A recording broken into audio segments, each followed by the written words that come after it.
大家好，我是李伟康。乌克兰被俄罗斯入侵呢，已经3年了。最近，乌克兰总统泽连斯基和美国总统川普不欢而散的会面呢，又再次在国际上卷起了热烈的讨论。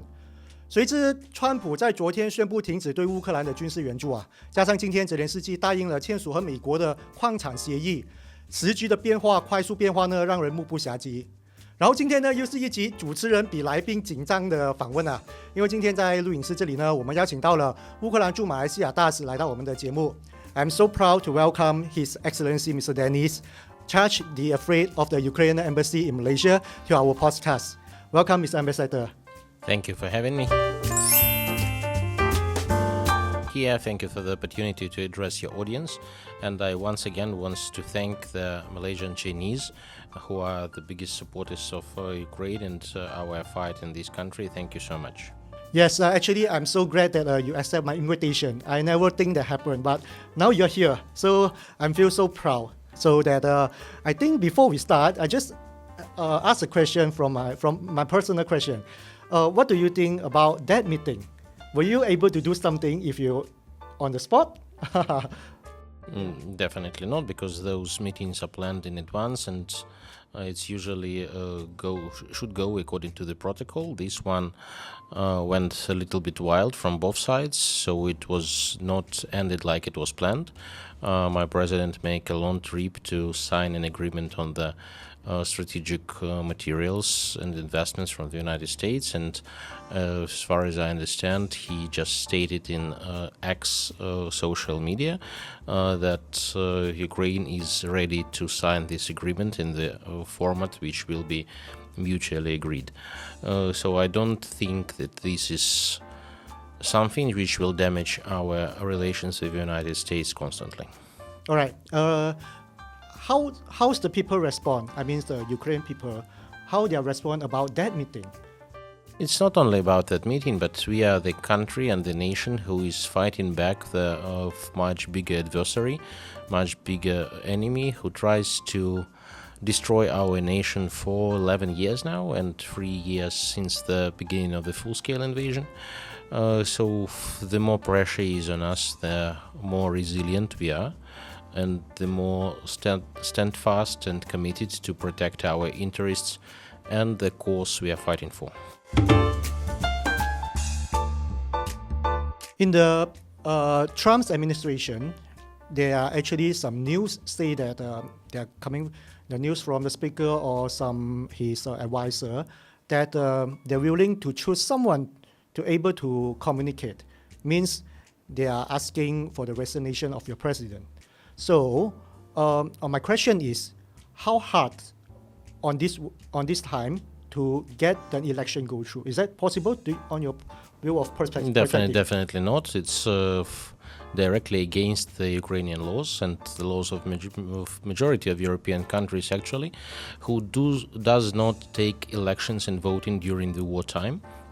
Because in our perspective, elections is not just a vote in which is difficult but possible to organize, but election is the political process which consists of advocating of the views of different political segments of the society, which leads to the segmentation and fragmentation of it, which in times of war will definitely will make the nation weaker. So we don't see any possibility for the elections to be held while the active phase of the warfare is on.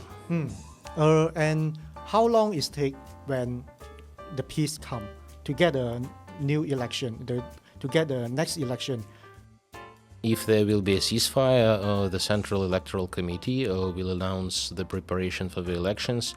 It seems to, I might be wrong, but it seems to me it's at least 3 months for advocating the positions of the different adversaries parties. But we have different elections, the elections for the parliament, the elections of the presidents, as well as the local elections. I just not very well prepared to this question and haven't seen the legislation recently. So, but there is defined in the legislation period of time which should be used for the preparation for advertisement of different parties and for electoral campaigns. I see. Actually, I'm not quite understand the system of election in Ukraine. Were you able to explain me? Yes, it's quite simple. It's we have the proportional system of the elections to the parliament, and the direct elections of the president. So the president is the public official, the biggest legitimacy and the biggest popular vote for. So he is elected directly. The parliament is elected on the proportional system, which means that there is some threshold, and the rest of the seats in the parliament, which we have 450, is spread accordingly in proportions to the votes they have got. We have one chamber parliament. I see. Thanks for explaining to me. Because if I got chance, I might able to go and visit Ukraine. Anytime, you can go anytime. For Malaysians, it's quite easy because, the only difficulty to visit Ukraine right now is the transportation, because due to the war, the skies are closed and we don't have any civilian flights coming. So you have to take the land transportation to the neighboring country and then enter Ukrainian territory by land. So for Malaysian citizens, it's quite easy to obtain Ukrainian visa, and there is no need to get the visa of the Schengen countries. So you can fly to one of the neighboring ones, like Romania, Hungary, Poland, doesn't matter. Take train. It just will be some kind of 19th century trip with the comfortable train in the luxury level, which you cannot afford in any kind of plane, but it will take you a couple of days. And we're looking forward. We have restored the direct flight to Kiev. Is there a direct flight even before the war? It was not a direct flight, but it was quite a convenient connection. You should fly either via Doha or Istanbul. So it was one connection. One connection. All right, so the second question is, the outbreak of the Russia-Ukraine war, the international community has provided Ukraine with present diplomatic and military support. However, as the war dragged on, some countries are experiencing so-called Ukraine fatigue, leading to a decline in exercise of the assistance aid. How will you assess the current level of the international support for Ukraine in the face of a potential warning exercise from the alliance? What diplomatic strategy does Ukraine have to ensure the continuance and ever increase the backing? I wouldn't say actually that there was a decline in support for Ukraine. We were fighting after the outbreak of the full-scale invasion in 2022. We were fighting for more than 2 months all alone. And in April 2022, the so-called Ramstein format was formed. It's the loose format for 50-plus countries. It depends. Sometimes it's more, sometimes it's less, who are providing us military and financial help. Let's say 1/3 of the burden we are carrying all alone, and 1/3 was supported by the United States and 1/3 by the European countries and other partners. Here in Asia, the biggest donor for us was Japan, and we are very thankful for the Japanese people for their unwavering support, and they are great friends. So we don't see any decline in support, but the intention of the Trump administration to reach an agreement with Russian Federation as soon as possible might lead to some disruption of the support in the nearest future, but we don't see it is so the form of it will be definitely changed. But we have just now the summit, which was held in London, and it was not just European. There were Canadian friends present, Great Britain, so many of our friends and allies, and they have taken the commitment. They are willing to substitute the lack of the support which we might experience from the American side. And we are looking for other partners who might substitute us in terms of military supplies, because in terms of financial supplies, the share of the United States was less than 30%, but they were very valuable and irreplaceable in many spheres of the military support. because it's the biggest military power in the world, and they have significant technological advancements which other countries, even NATO members, does not have. So Especially the intelligence support. it's communication, it's satellite systems, all these sophisticated things, which cannot be used without decision of American administration. We hope that those favorable for us decisions would be made sometime soon, but while they are not made, we will be definitely trying to switch to other system to substitute this. We don't ask for any other nation to fight alone with us, but we need some support because we are fighting the country which is 25 times bigger in terms of territory and at least 5 times bigger in terms of population. And we are fighting effectively for 3 years after the full-scale invasion, which Russia promised to everybody will end in 2 weeks, the full collapse of Ukraine. So definitely the less support we will be getting from our partners, the more will be the blood toll we are paying. Because what is technologies needed for in the modern warfare? They just substitute the role of the soldier on the battlefield.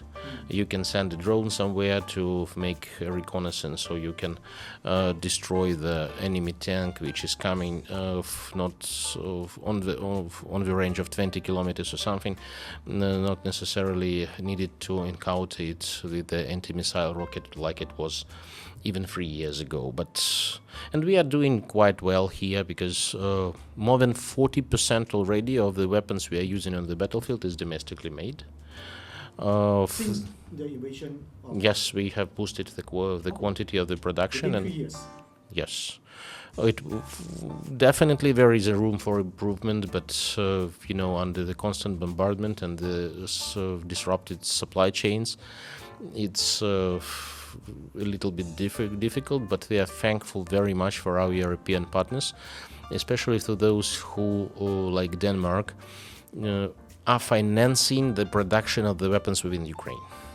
Because many countries are providing weapons themselves, but the more self-reliant and the more sustainable we will become, the less chances that some political decisions will influence our resistance. So now we have 30% of the support from Europe, 40% of domestic production, 30% was coming from the United States. We are willing to negotiate the conditions on which they might continue this military support. And as President Trump stated, he doesn't want to send this support in forms of grants. So we can consider some forms of the purchase. I would say like it was during the Second World War, then the United States were supplying Soviet Union, part of which we were, on the so-called Lend-Lease basis, which means that we will get military supplies and military equipment and repay after the end of the war. So this might be an option for us, and quite a viable option. Pretty much it. We need peace the most, because the most of the burden of this war is on our shoulders. It's our people who are dying. It's our territories who are invaded by aggressor state Russian Federation. It's our energy systems and civilian infrastructure which is destroyed.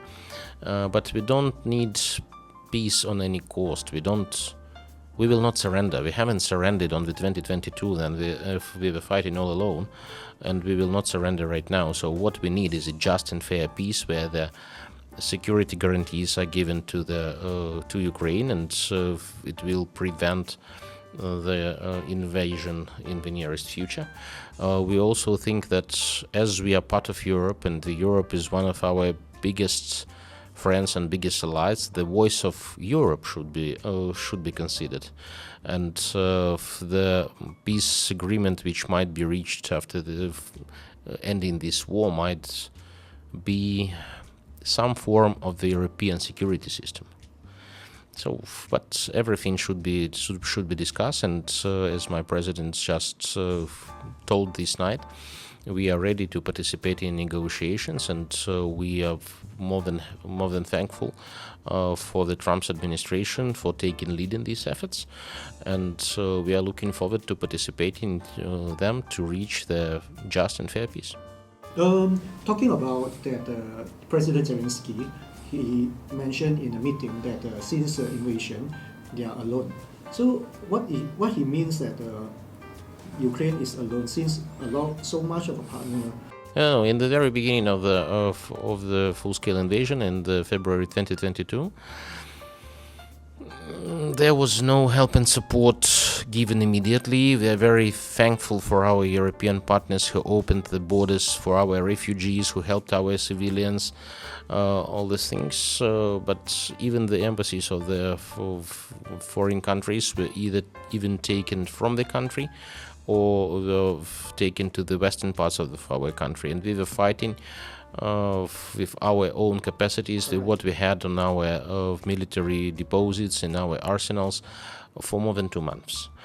During these 2 months, it was obvious to everybody that Ukrainian state is not collapsing, that Ukrainian society is even more mature than the Ukrainian state and government, that Ukrainian military is holding the ground, is fighting back and able to destroy the invading forces. After that, the coalition for our support, so-called Rammstein format, as I already told, was established, and they are very much thankful for everyone who is a part of it. Thank you for explaining that. So actually, I'm quite confused since why President Zelensky mentioned about that. So now, after your explanation, we have the more clear picture on it. After the war, so definitely the Ukraine need to reconstruct and rebuild.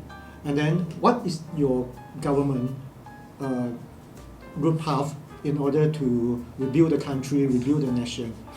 I wouldn't say that we need it after the war. We need it already now, and we need it from the very beginning, because the main target of Russian terror, of Russian efforts to destroy our energy and civilian infrastructure is to expel as much people as they can and to freeze our people to death during the winter time. They are deliberately targeting the energy infrastructure of roads, heating station, even nuclear power plants. They have captured 2 in the beginning of the war. One was the closed Chernobyl station, and another one is the biggest in Europe, Zaporizhzhia power plant, which is still under their control. They cannot use it, but they provoke some dangerous situation, and there might be some nuclear disasters and even the explosions on the station, which might endanger the whole Europe. And just recently, Russian war drone with the explosives on board just hit the confinement over the Chernobyl station, which was built by the international effort to prevent the pollution by nuclear materials after this catastrophe which had place in 1986. So Russia is trying to blackmail everybody with the nuclear weapons. They are doing these statements all the time, and the nuclear catastrophe using the civilian nuclear infrastructure is the taking hostage. Actually, they are keeping our personnel there. They are keeping the power plant hostage for 3 years now. It's not working for their energy system, but it's also does not provide energy for our civilians, and they are in danger of the safe operations of these plants. We are calling for international community to come and check, and some obstacles are given by the Russian occupying forces to that. So situation is quite complicated. So for reconstruction of this infrastructure and of schools, of residential areas, we already invite the humanitarian help, as well as the encourage investments into the production. There are 2 engines in our industry right now: the First is the agriculture, which already reached the pre-war levels, and we are able to safeguard the transportation via sea. Russia was trying to block it in the beginning of the war. Then there was a negotiations and agreement with Ukraine, United Nations, and Turkey, and another one, Russia, United Nations, and Turkey. Turkey helped to mediate that. To reopen these sea routes, and after that we were able to sink 30% of Russian Black Sea Fleet and to establish the new route, which is in our territorial waters, not in the blue seas. So the exports of agricultural products have reached the pre-war levels. So this is the first engine. The second engine is, as already mentioned, is the financed no, it's the military production which is financed by the government, and every investment in this sphere is very much welcomed. We already have several plants constructed in Ukraine by our German partners, Turkish partners, by Sweden, to produce armored vehicles and other weaponry. So we encourage foreign companies to come and to invest in these areas, in reconstruction of the energy systems. We also addressed Malaysia to take part in the reconstruction of our energy system and energy generation. There was no answer yet. Any engagement? No engagement, but okay, there were lots of engagements, but no results yet. But these doors are open, and my government is putting this clear. Those who are investing now in time of the big war will have the biggest benefits. Those who come for the reconstruction efforts on the second stage after the ceasefire or during the ceasefire will be having the second best efforts, and the rest of the world will be investing on the flat conditions. It might be very profitable because our due to the low base of the economy, because after within this war we just suffered the infrastructural damage which might be estimated around $1 trillion.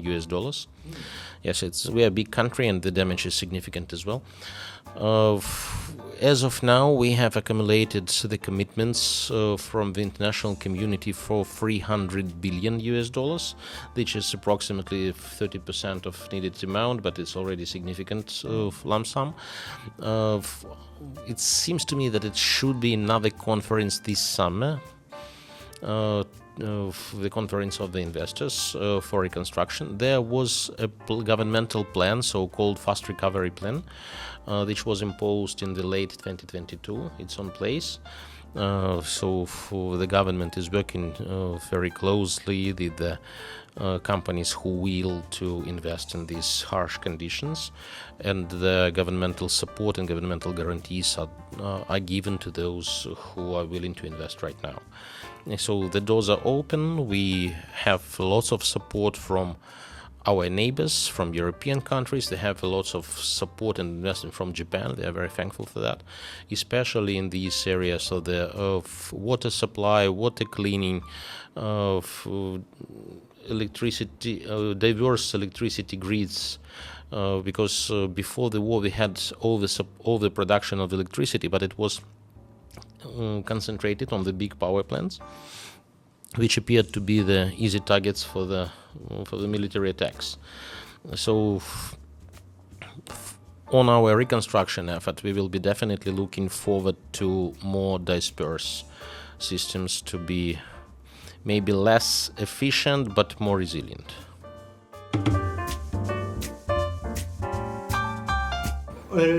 Actually, before the war start, we actually have a less understanding about Ukraine. But somehow we know that Ukraine has been hurt by the corruption and the rule of law has been affected. So how do you convince the investor to convince them to make the investment in your country? Even before the war started, from the 2019, then this government came into power, there were significant efforts. That's why President Zelensky get Yes, it's 90% of the 75. 75 Yes, of support. Yes, and there were lots of efforts were done to improve our index of doing business. It's not only that; it's just it's the regulations for. The main effort was given to deregulate the process for the business, because this corruption takes place there. The human has to make a decision about either you have the permission for something or not. The less permissions needed, the more automized system is, the less corruption is. And we are doing significant progress in deregulating of the business process. And in another way, we have established the separate ministry for digitalization, and we are digitalized significant quantity of the state services. So now the civil servant is not in contact with the customers. So if you just download the program to your smartphone or to your computer, and you got majority of the services government is providing, which decreases the corruption significantly. And even during the wartime, they didn't lose the ranking in the doing business reports. We are still on the same play on the middle of the chart. So it's not as corrupt as it was in the press, because I think that majority to this image was done. I don't say that there was no corruption. It was, and we are fighting it. But significant part of this bad image was done because we are a democratic society and we have a transparent society and the free press. So all these bad things were highlighted and for fighting. And we also, as a part of these reform efforts, we established several independent bodies who are to fight corruption. Hopefully they are successful as well. I haven't seen recent reports. So the main path is the e-government. So we are the first country in the world who makes the electronic form of documents equal to the paper ones. So my passport in my smartphone and my paper passports have equal powers. And we actually, by the way, presenting these products, this application, the procurement application, Prozora and others, to our international partners. Some of these products were bought by the Scandinavian countries. We presented these products here in Malaysia and to the Philippines, and I hope that at least part of these applications might be used by the government here, because your government now is in the process of digitalization as well and trying to simplify the process. But this is still a lot of people interfere on their system. So it's on the midway. But you do progresses in a little bit more different areas, because I think that Malaysians is on the top among the nations who are using the electronic transactions for financial operations. It's very, very well developed. And even on the streets, on the small markets there, you have no access to the internet. You can just scan a picture or something. It's very useful. Our banking system is electronic as well, but it depends on the good quality of internet mostly. So if you don't have good internet, you have to bring your physical credit card there. I think now in your country is very depending on the Starlink connection. Not only Starlink is a great thing, and it helps to the battle affected areas. And we are very thankful for the providing these technologies. They are endangered because of the position of Mr. Musk himself, but these are the contracts which are paid by our partners. It's not his donation. So if it should not be interfered, because else it will be violation of the contracts, for example, the Polish government, who is paying majority of those costs. I see, yes. So this is in the business side. So yes, it's not a donation. Yeah, it's not a donation. Understand. Thank you. He was paid by the American Department of Defense and by our European partners. Understand. He is making money here. Understand. Thank you for, he didn't do it for voluntary. He's earning money from the country. Yeah. Alright, talk about Malaysia. People in Malaysia, they are actually not really pro your country. How do you feel? What do you think is make them not so understanding about what the situation happening in your country?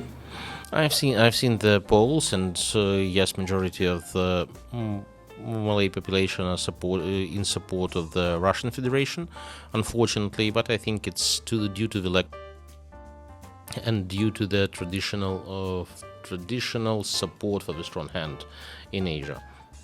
But we are doing a significant job for presenting the information in the public sphere, to the press, to the open audience during the cultural interactions.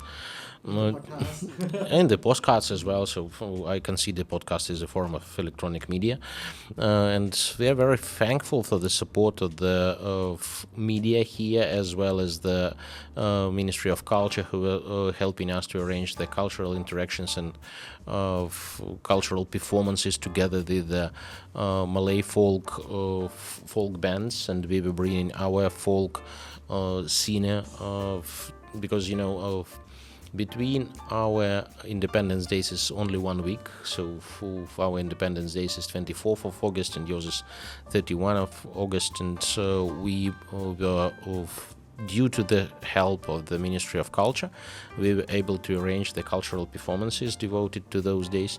So I do think that general attitude of the public is quite good. The governmental stance is declared to be neutral.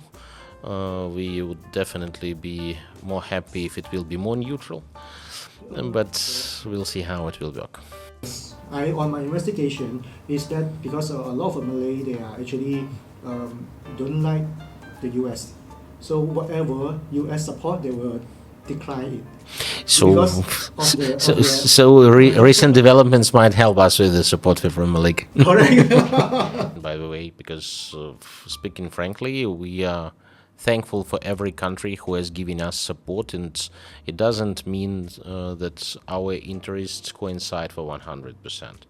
Our main interest is to protect ourselves, to protect our sovereignty and our independence. And why they think we are doing to the course of every small and medium powers, Malaysia included. Correct. Because we are protecting the system based on the international law, which makes every country, doesn't matter how big or small it is, an equal player. It makes their rights to be respected, not just the dictates from the bigger players. And I think that Mr. Putin's main goal was to destroy this system and to substitute the rule of law by the rule of power. Understand. And actually, how many Ukrainian citizens in Malaysia is actually? Not too many. Before the war, it was before the COVID, it was several thousands. Then the COVID strike, and you do remember how severe it was here. MCO, MMCO, all these letters. I still feel shivering when I'm hearing them. But majority of those who were living here with the short-term visas or mid-term visas, they just back home, and then the war strike. So we have around 100 people who are living here permanently, and a lot of people who are traveling or living in the region and benefiting from the visa-free regime for 30 days, so they are traveling around. We cannot estimate their number properly, but I would say simultaneously in Malaysia might be 1,000 of Ukrainians maximum, so not too many. Most of it in Klang Valley region. Not exactly. I would say that there are few in Sabah and a lot in Penang area as well. because those Ukrainians who are living here in Asia, it might be the members of the family or of those employees of the big companies, but those who are by their own, it's usually those who can work remotely. So it's IT specialists. We are very, very good at that, and majority of them are living either on the Klenk Valley or near Penang. And as a capital of Ukraine, Kyiv is boasts of a rich culture of heritage and unique city. So can you take some time to promote as a tourism promote to our audience that why they do need to visit Ukraine after the peace is coming? Actually, it's a common mistake of the perception that there is only Kyiv in Ukraine which you have seen. Ukraine is a big country with 600. Yes, it's a very big country. Yes, it's 600,000 square kilometers. Forgive me, it's actually 2 times than the Malaysia. Two times the size of Malaysia. Yes. As of now, I would say that tourist reason is not the main reason for visits for Malaysians now. It's mostly those who want to help us voluntarily or who has business interests, and we encourage everybody to come to our visa centers and to obtain visa. It's easy and fast. But let's imagine that the war has ended, and I would say that you should include Ukraine in your European tours. Malaysians are a well-traveled nation, and we already proposed to your Ministry of Foreign Affairs reciprocal visa-free regime for 90 days. I think it will be considered after the war, because now not too many travelers are coming. But you definitely might go to the western region to see Lviv, Chernovtsi, to south to see Odessa, definitely to Kyiv. Kharkiv is under the severe damage through the war, but it's very modern and very beautiful city with a lot of architecture of modernism style. It's the 20th century of architecture style. So there are lots of different places to spend, and 17 times you can come. Let's imagine that you are coming from the western border. You come from Poland, go to Lviv, spend a couple of days in this beautiful city with the western architecture. Then you take a train, go to Kyiv, spend 2-3 days there, and go to Odessa to spend a couple of days. But you'll definitely prolong your stay because the seashore is there. Lots of different. Especially for non-Muslims, there is wonderful wineries and cheese production. So, I was surprised during the COVID time. The majority of our foreign tourists were coming from the Gulf countries, and they were not going to the main tourist attractions. They were going to the Carpathian Mountains and were living on the farms, so-called green tourists, because it's ecologically proven. It's all natural. They were happy to taste some local cuisine, and especially on our mountain areas, a main source of protein is the lamb. So it was a very Muslim-friendly stay, and lots of people from Saudi Arabia, for example, were traveling to Ukraine. So. And speaking of which is very popular here, the Muslim pilgrimages, we have more than 2 million Muslims in Ukraine, especially in the southern areas. Part of their heritage is on the occupied Crimea, because it's Crimean Tatars mostly, but Ukrainian southern areas has the mosques and the cultural heritage sites as well. Understand. I'm very looking forward to have visit your country once in my lifetime. You are very welcome. Maybe several times. It's don't restrict yourself for one time. Yes, I will put it on my bucket list. Exactly. Yes. Today, so last but not least, in front of the camera, anything you want to speak to my audience, especially in the Chinese community in Malaysia, as well as the Malaysian fellow. What Do you want to speak to? Thank you so much for your support. Thank you. So if it goes mostly from people to people, and we are having from Malaysia and Chinese, we are having the biggest humanitarian donations. It's mostly the life-saving medicines, and they're very thankful for Malaysians. We're very thankful for Chinese community here in Malaysia, for support, for efforts to promote Ukrainian cause and to understanding what we are fighting for. Thank you. Thank you, thank you, thank you, Your Excellency. Thanks again, a big thanks for accepting my invitation and come to the podcast. I hope your country will get the peace and back to the normal day as soon as possible. We all pray for that. Thank you. Slava Ukraini. Героям слава. Thank you. Thank you, sir. Thank you.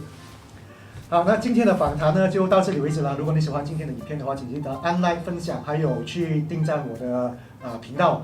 那如果你对今天的访问有什么意见的话，也请你在下面留言让我知道。那我是李伟康，感谢您的收看，我们下个影片再见，拜拜。